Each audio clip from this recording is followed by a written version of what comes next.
You might have a senior position and be a very important person, but on a video call, the camera doesn't care. A bad camera angle, a cluttered background, the wrong colors create an impression that is working against everything you've built. In this video, I'll show you the 5 things that have the biggest impact on how you come across on screen and exactly what to do about each one to appear more senior, competent, and trustworthy. And best of all, it takes less time and effort than you think. Let me start by asking you a no-brainer question. If you were meeting a senior stakeholder or an important client in person, you'd think about where you meet and how you dress. You'd walk in ready. Now, if that same person called you right now for a video call, would you be ready? And by that I mean, would you be ready to present yourself professionally on screen? I'm asking you this because in my 21 years of coaching senior leaders and after nearly 6 years of working in virtual environments, this is one of the things that still surprise me.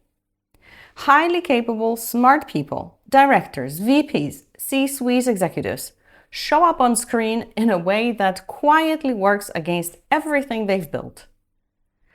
Now, I don't think this is some subconscious self-sabotage. I genuinely think that this is ignorance. So please understand this. Every time you join a video call, a stage appears. And on this stage, you are the star performer. Most people don't see it that way. They see a screen, a practical necessity, a way to get the meeting done, quick and dirty if must be. But the people on the other side of that screen, your audience, they are forming an impression. And it's happening super fast in the first few seconds. And that's before you've even said a single word. They are judging your background, your lighting, your camera angle, what you're wearing. All of this is communicating something about you, whether you like it or not. The people who understand this don't just show up on calls.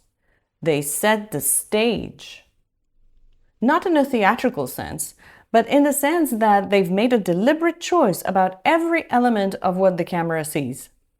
Because what the camera sees, people see too, and they judge. That's exactly what this video is about. And if you're new to my channel, I'm Izabela, an executive coach. I've been helping leaders and top talent around the world build strong executive presence and charisma. And if you subscribe to my channel, I'll be helping you to show up with confidence and authority as well. So back to maximizing the impression you make in the virtual space.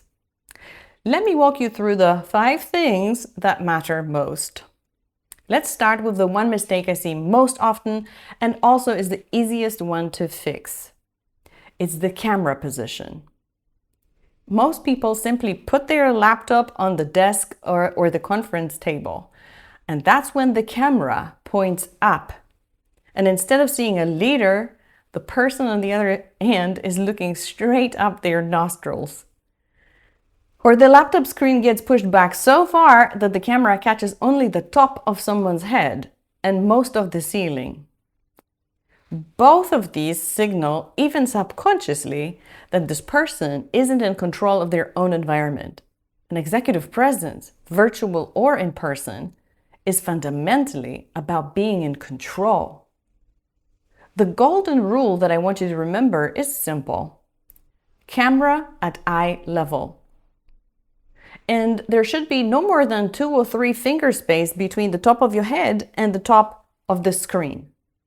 That's because you need to use the real estate of the screen to your maximum advantage.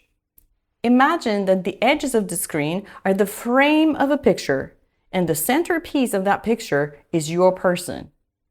You want to position and frame yourself as best you can. If you have a home office like I do, invest in a laptop stand. This is the one I use. A light aluminum stand by the company Boyata. It's easy to adjust and light enough to carry, so I even take it with me when I travel. There are many others, so just look for an adjustable laptop stand and I'm sure you will find something within your budget. But frankly, you don't even need a professional stand. A book under the laptop costs nothing and fixes most of this problem. Now let's talk about background, because this one has clear data behind it. Research by Quantified Communications, published in Harvard Business Review, which I will link below, found that people on video calls who appear in their actual physical environment are seen as 65% more authentic and 73% more trustworthy than those using virtual or artificial backgrounds. That's significantly more, and it's only the effect of the background. By the way, if you are wondering, this study has been replicated many times since then, and the results hold. So if you can, curate the space behind you. The most effective option is what the researchers call the expert bookshelf. Books and objects that are relevant to your professional field. Credentials on the wall behind you also work well. Or a carefully chosen object that says something about your profession or about you. Just avoid private pictures, especially of your children. Privacy is privacy. If a real background isn't possible, if you are in a hotel, a meeting room, or another space that you can't control, a simple white or neutral color wall is your next best option, both virtual and in reality. The fake backgrounds, especially the scenic ones, consistently score lower on trust. Skip them. And while we are on the subject of backgrounds, take a moment to check what's actually visible behind you. It could be a whiteboard covered in confidential numbers or a screen with something sensitive on it. In high-level environments, that's not just a distraction, but potentially a security issue. Next up is light. Your best option is natural light coming from in front of you and from behind the camera. Not from the side, not from above, and not from behind you. And I know what you're thinking. Wait a minute, Izabela, but your light comes from behind you. You have a window right behind you. Isn't it exactly the opposite of what you're saying? Good catch. But you know what they say, learn the rules so that you can break them, right? In my case, the window behind me is very shaded, and most of the light in this room comes from large French windows around me. And this light dominates. I also have 2 ring lights right in front of me. This way, I get pretty good light in this space when I'm on camera. If you don't have good natural light, a ring light or dimmable LED strip works well. I have one tip here. Most ring lights have 3 settings: cold, daylight, and warm. Cold light makes you look bright, but also harsh, flat, and tired on screen. Warm light is kinder, but in my own experience, the daylight setting is the most neutral, and personally I choose it every time. Let me show you. This is no light. Now it's daylight. This is warm light, and this is cold light. And now I'm back to daylight. The difference is pretty clear, isn't it? So the bottom line is to have as much of the daylight falling on your face as possible. And in addition, some ring light or some other professional light in front of you set to daylight mode. All right, audio is next. Your voice carries your message. If the audio is poor, the message suffers, regardless of how good the content is. I know that in corporate settings, you're often stuck with whatever the meeting room or the office setting provides. But when you have a choice, at home or in your own space, a small investment in a quality microphone pays off immediately. Clip-on mics like this one, good wireless options, even AirPods, all are significantly better than a laptop microphone, which picks up everything in the room and makes your voice flat. Good audio signals that you take the conversation seriously. and people notice.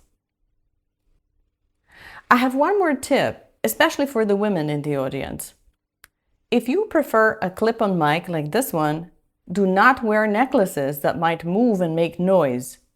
Choose a simple necklace or nothing at all. And finally, the last area of virtual executive presence is how you show up physically on screen. Here's what we know from research. Solid and neutral colors work best on camera.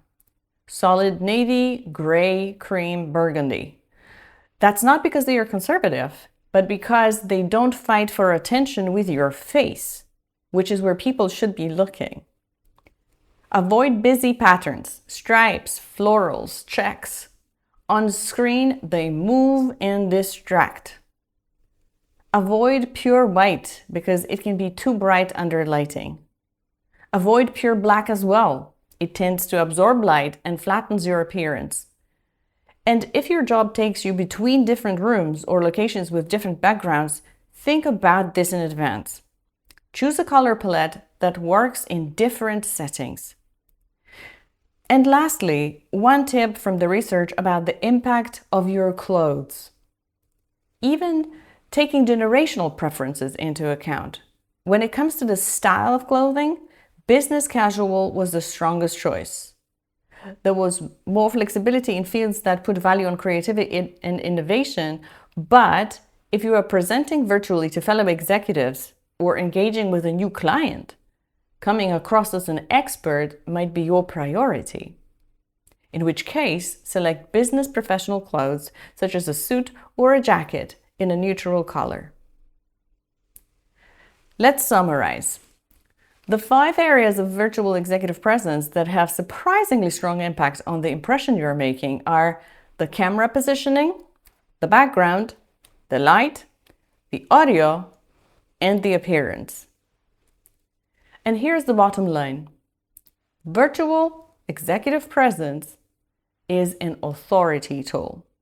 Every video call is an opportunity to demonstrate that you are someone who is in command of their environment, prepared, intentional, and worth taking seriously. The leaders who get this right don't just look better on screen. They are perceived as more credible, more trustworthy, and more senior. The ones who don't are quietly undermining a reputation that took them years to build. So here's what I want you to do. Before your next video call, take 60 seconds and check 3 things: your background, your lighting, and your audio. Are they working for you? If not, tweak something. One small change can impact the entire impression you're making. If you want to work with me on your virtual executive presence, book a strategy session with me through the link below. And if this is kind of practical field-tested coaching that you are looking for, subscribe.